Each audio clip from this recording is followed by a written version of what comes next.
Hello, and welcome to the Quick Start for Terrain Display. In this course, you will learn how to work directly in a 3D terrain model file, as well as in a 2D project file with the terrain model referenced in. You will learn how to display the terrain features and how to label contour and spot elevations. You'll also learn how to display a background map and label the terrain slope at a single point and between 2 points. Let's get started. A terrain model is a set of triangles that are mathematically computed from collected point data. The terrain model is created from 3D features such as points, break lines, and contours, and is stored as a mesh element in a 3D design file. Terrain models are also referred to as digital terrain models, or DTM. The terrain model is similar to what was previously stored in the Geopack 10, En-ROADS DTM, and MX FIL files. Now let's get started with exercise 1. In this exercise, you will learn how to select the proper workspace and workset, open an existing terrain model, review the ribbon interface, display terrain model features, and change the default display parameters. As you get the software started, the first thing that we want to do is select the workspace that we'll be using. And for this training course, we'll be using the Training and Examples workspace that is delivered with the software. We also need to select the work set, and for this course, it'll be the Training Imperial work set. And once you have those two set, then we want to browse to our folder where the training files were installed. By default, that would be Bentley Training, Quick Start for Terrain Display. And in that folder, you should find a file called Terrain Existing. Go ahead and select that and open. As this file opens, you'll see a dashed green line representing the outer boundary of the terrain model that we'll be working with in this exercise. Before we begin working with the terrain itself, let's take a quick look at the interface. Up in the upper left-hand corner, you'll see a pull-down that is the pick list for the workflow. And you'll notice that you have several different options, and we're working in OpenRoads modeling today. You also have a ribbon interface. This should be familiar to most of you. There are tabs you'll see across the top: File, Home, Terrain, and so forth. These are the various tabs where the commands are located, and on each tab are groupings of commands and then the individual commands. In the upper right of the dialog box, you'll find the search ribbon. This tool is available to assist with finding tools on the various ribbon interface. So when you're not sure where to find something, simply key in the name of the command, and a list of commands and their locations will be returned to you. Let's key in ARC in the search ribbon, and we'll see the search results for all commands on the interface that have the word ARC in them.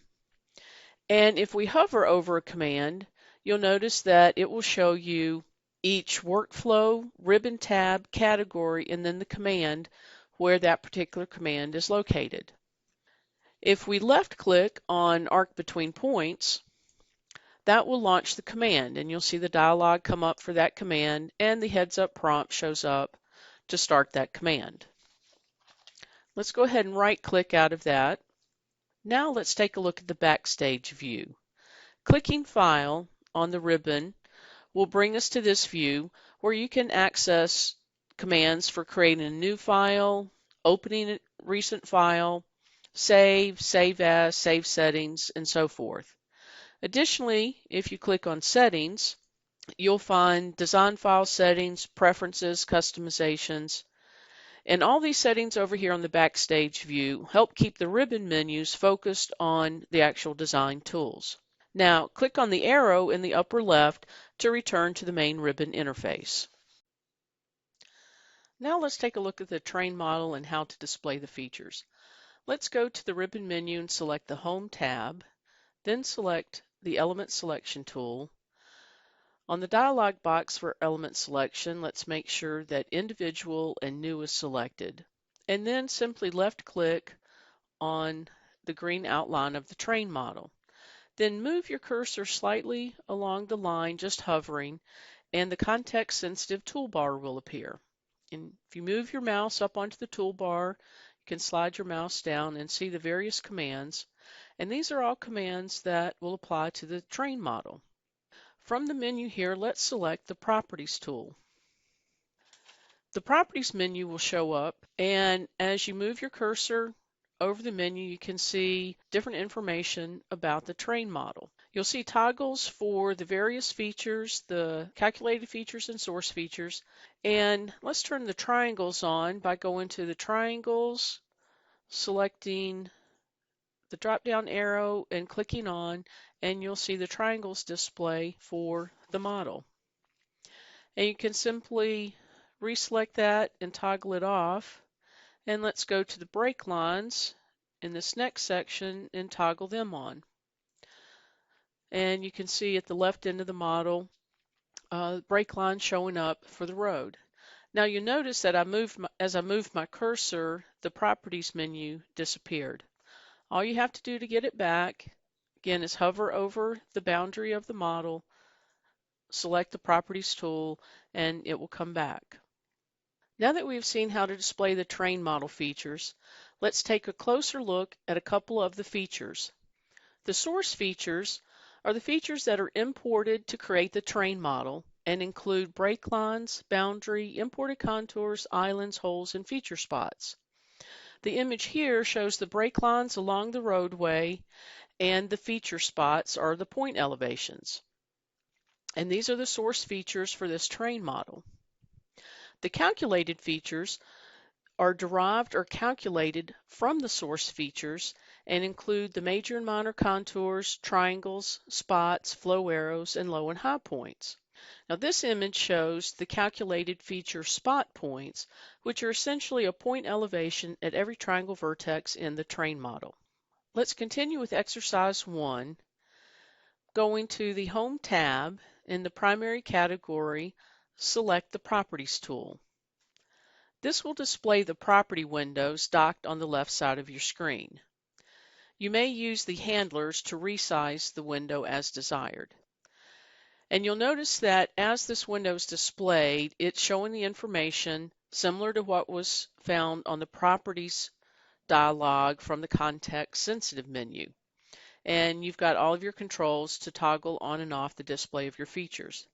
Now, when this came up, if there was no information displayed, that simply means that the train isn't selected, and you just need to come back over with your element selection tool and click on the edge of the train. With this property windows up, let's toggle the major contours, minor contours, and boundary features on. So I'm just going to double click on the major, minor contours. I'm going to turn triangles off and brake lines off, and the boundary is already toggled on. Now let's zoom into this view so we can get a closer look at the contours that are displayed and the elevations that are shown on the major contours. You can see the labeling on these major contours at 150 here, 145 here. Now if you wanted to change that interval, you simply come over to your Properties dialog, and up in the top of the dialog, we want to expand this out to where you see the train model. You want to select Calculated Features, and you may need to scroll down a little bit. If you expand Contours, you will see that the major and minor contours are toggled on. And if you click on Contours here, your information will change and you'll see the major interval and minor interval for the contours. We want to change this to a 20-foot interval, so click in the field for major interval, change this to 20, and for the minor interval, we want this to be 5. And you'll note that as you make those changes, your display's automatically updated. And in this particular view, we're only seeing one major contour at 140 feet. And if you move your view around, you'll be able to see some additional contours, and you'll see here that we're at 140 and 160, representing our 20-foot major interval. So far, we've been controlling the feature display by manually toggling on and off the various features. Next, I'd like to talk about an important concept that you need to understand called feature definitions and feature symbologies. With feature definitions and feature symbologies, an important thing to remember is that what something is and what something looks like are separate things. When a terrain model is created, a feature definition is assigned to that terrain model, which tells the terrain model what it is. In that feature definition, there's a feature symbology that tells the terrain model how it's going to be displayed. And a part of that feature symbology, we use element templates and annotation groups to define the detailed display settings. So the line style, the color, the level, the line weight, all of those details are contained in the annotation groups, element templates, and the feature symbology, all together controlling how the terrain's going to be displayed. And then with the feature definition defining what the feature is. Now let's look at how we use the feature definition to control the terrain display. Let's go back to our Properties window and scroll up to the top of the window and select the terrain model existing terrain. Then in the feature sections down below, you may have to expand it in your view, you'll see the feature definition is existing boundary with the feature name of existing terrain. We want to change this feature definition to existing contours and triangles. So simply click in the field and it will expand out and select existing contours and triangles. And your display automatically updates showing both the existing contours and triangles just by changing the feature definition. You can zoom in and out of your view to get a closer look at the triangles and the contours that are displayed. For this next section, we want to zoom into an area where we can see a number of the elevation labels on the major contours. And let's set our feature definition to the existing contours. Let's take a closer look at the contour display. In a quick review, we're using a feature definition existing contours for this display. And remember that the feature definition defines what a feature is, and it points to feature symbology that controls how the features are displayed. So the major, minor contours, the elevation text, are all controlled by the feature symbology using element templates and annotation groups. For the annotation here, if we wanted to make a quick change to that, without having to go back into the element template definition, we can quickly go to the Drawing tab, the Drawing Scales category, and use the Annotation Scale to quickly change that text. So I'm going to change mine from 1 inch equals 100 feet to 1 inch equals 50 feet, and you'll notice that immediately the text size changes. And you can change that back just as easily, and those are automatically updated as you make that change to the annotation scale. At this point, you may like to take a few minutes and experiment with selecting different feature definitions and setting different scales for the text to see the results that you may get. Now that you've experimented with the feature definitions and annotation scales, let's prepare for the next exercise. First, let's go to the feature definitions and set it to existing boundary, and then fit your view, and you'll see the outline of the terrain model. At this point, go up and do Save Settings on the top of the menu, and that will conclude this exercise. Continuing with exercise 2, in this exercise, you'll learn how to attach the existing 3D terrain model file into a 2D design file. Then you'll learn how to set the terrain as active, define 2D and 3D views, and how to display the terrain model when it is referenced into a 2D file using override symbology. We're going to start this exercise by creating a new 2D design file. We'll go to the Backstage view by selecting the File command, and then select the New command. And on this dialog box, down at the bottom, we want to make sure that the seed file is set to the seed 2D imperial training.dgn file. And this should come up by default based on the workspace and work set that we have selected. In the file name, you want to key in display underbar terrain.dgn and then select Save. Our new design file is created, and if you do a fit view, you'll see that there are no elements found. What we want to do now is attach the terrain model as a reference file. So we'll go to the Home tab, the primary category, the Attached Tools group, and select References. From the References dialog, we want to select the Attach command, and you can either select the Attach reference icon or select Tools Attach. And from the Attach Reference dialog box, we want to select the Terrain Existing DGN file. The attachment mode we want to set to Coincident World, and then we click Open.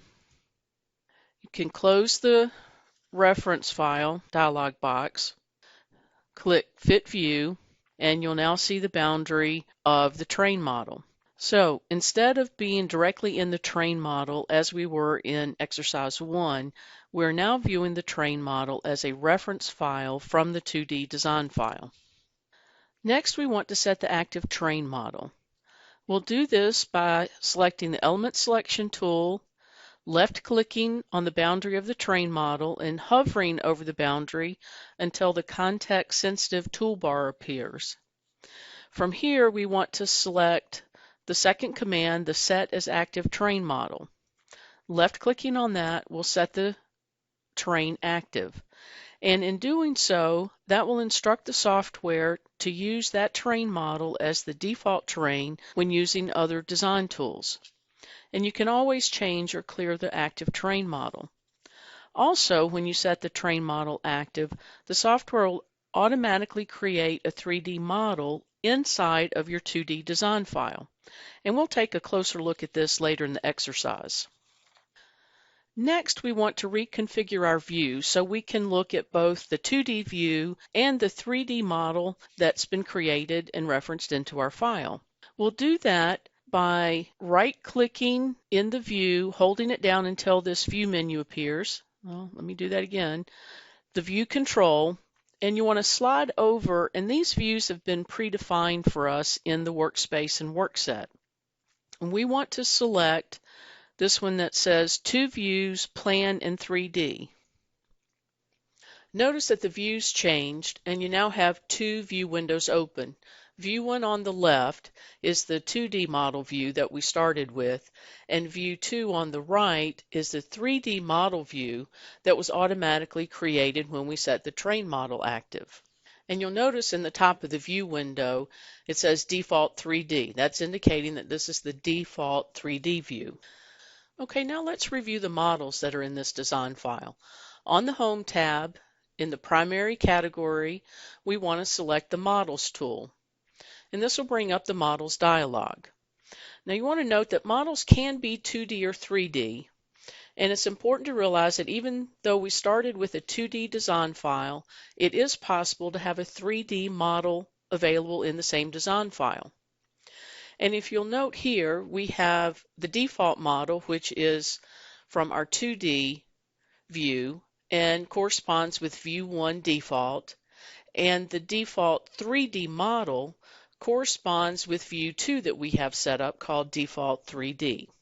So in this one design file, we have the 2 models, the default 2D view, which is the master model, and the default 3D view that was automatically created when we set the terrain model active. All right, let's close the Models dialog box. In this next section, we'll look at how to use the override symbology and element templates to modify the display of the terrain model features. Let's start by clicking in View 1 to make sure that that model is active. Then we want to select the Element Selection tool, click on the terrain model outline and hover so that we get the context-sensitive menu toolbar, and select the Properties tool. And move your cursor onto the dialog, and you'll notice that almost all the fields are grayed out and you can't turn anything on or off in the display area. This is because the terrain model is referenced into this design file, and as is common with most references, it's read-only. There is a special setting called Override Symbology that will allow us to make some modifications. So down at the bottom of your dialog, you'll see Override Symbology. Select that and let's toggle it to yes. And when you do that, you'll see that the fields will become active on the dialog box. So let's go ahead and toggle our triangles on. You can either double click or select on, and you'll see the triangles display in the view. You can also turn on the major contours, minor contours, toggle the triangles back off.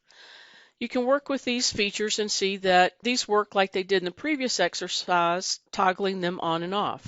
You will notice that as you toggle the features on and off, only the view on the left, the 2D view, is updating, and the view on the right, the 3D view, is not changing. This is because the override symbology controls are view dependent, so they'll be set independently for each view. Now let's take a look at how we can use element templates to control the train display. When override symbology was enabled, in addition to making the fields available to toggle features on and off, a new field called Override Template was added. And this field will allow us to select an element template to control the train display. Now note that this does not change the display settings in the source train model, only the display in the reference file. Let's click in View 1 to make sure it's active, and then we'll hover over the train to get our Properties tool. Then down at the bottom where Override Template is, we want to select that, and under Terrain, select Existing Triangles. And you'll notice that the display update showing just the triangles, and that's using the element template to control that display. If we go back into the Properties, go back to your element templates, and under Terrain again, select Existing Contours. Again, you'll see the display update to show the existing contours. Now let's take a look at how we can use element templates to control the train display in View 2 here, the 3D model. So first we want to click in View 2 to make it active.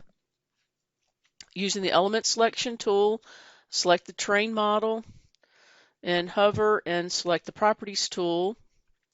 And the first thing we need to do is turn override symbology on. And as we do that, you'll see the fields activate and the override template field will appear. And we want to set this to terrain existing triangles. And you'll see the view update. Now let's window in on this view a bit, or we can get a closer look, because this looks different from our display on the left. The train display in this view looks different due to the view attribute setting. And if we go to the top of the view, select View Attributes, you'll see that the display style is set to Illustration Ignore Lighting. And if we move over to View 1 and look at the view attributes, the display style is set to Wireframe. So this is what is different in controlling the looks of these displays. If we go back to View 2 and select the pull down, you'll see there are quite a number of different display styles already set up. And if we take a look at, let's say, smooth modeling, you'll see the display change yet again. So all of these different view settings, the display style, all of these will give you a different look and feel for the view. So you have many options to choose from for how you would like to see the train displayed in this view. Now for the remainder of our work in this course, we'll be working in the 2D model view. So I'm going to go ahead and close out the 3D model view and maximize our 2D model view in View 1. In this exercise, we're going to look at some tools to label and analyze the terrain data. You will learn how to label terrain contours, view a background map, label terrain spots, and analyze points. First, let's make sure we have the major and minor contours displayed. By selecting the edge of the model, selecting the Properties tool, and under Override Template, making sure that we have Terrain Existing Contour set. Then let's window in on our model on the southeast side of the intersection on the left end of the model. And just window in so we can get a good look at the contours. Window in a little bit more, and you can barely see that there are some labels on the major contours. Now before we continue, I'm going to go over to the Drawing tab and set my drawing scale to, oops, went too far, 1 to 100, so that we can better see the annotations. So you may have a situation where you want to see some additional labeling on the contours. So now if we go to the Terrain tab, to the Labeling group, and select Label Terrain Contours, we first want to select the terrain model, make sure that we have annotation mode set to all contours. The text alignment we want to be follow line, and our dimension style is label, plan, terrain, contour elevations. And then you may need to reselect the terrain model. And then following the prompts down in the bottom left, we're going to select 2 points. We'll select towards the bottom of this hill here, 1 point, and then just move our cursor and you'll see a line displayed in elevations along each contour. Just place a second data point and it will label those lines. And as you can see, if you keep moving your cursor, you'll have additional annotations, and you can continue to place data points or reset to exit the command. Now do note that when you place these annotations, that these are independent of the actual contour display and are separate graphics. So to remove them, you would need to select them and use the delete key. Next, we want to look at how to display a background map. We'll go to our view attributes in the upper left of our window. And down at the bottom, you'll see background map. We want to expand that option. And our background map type, we want to select hybrid. And this will give us a map showing the street view and aerial imagery. Now this is provided by Bing Maps, and it does require that you have a geographic coordinate system, or GCS, defined in the design file. The background map provides additional information and is helpful as you're reviewing your terrain and analyzing your situation. Do note that having the background map is not required for continuing with this exercise, so if you have difficulties with it, you can just move ahead. Next, we want to look at the Label Terrain Spots command, which will quickly label the elevation of a single point. Let's window area in a little bit closer around one of these buildings. And then still on the Terrain tab, the Labeling group, we want to select Label Terrain Spots tool. We'll identify the terrain model by clicking on one of the contour lines. We want to set our text style to Label Center Center, the dimension style to Label Plan Terrain Spot Elevations, and horizontal text rotation, automatic location, and automatic horizontal attachment.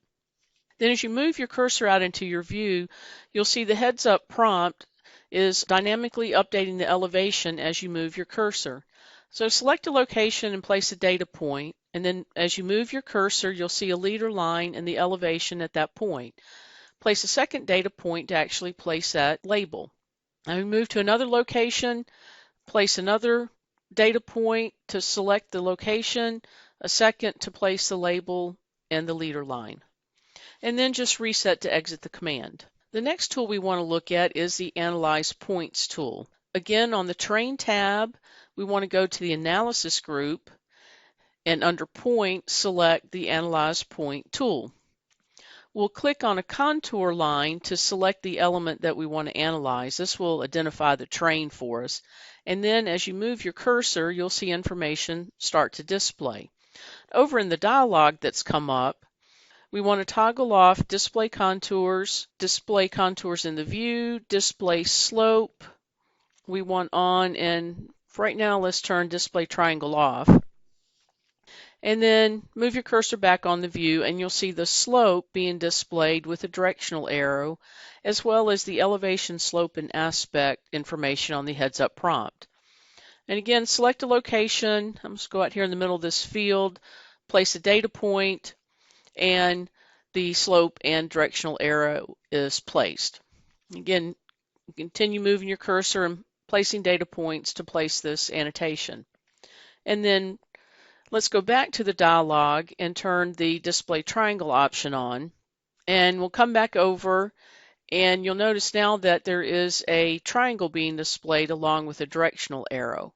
And if you place a data point, the slope, directional arrow, and triangle are displayed in the file.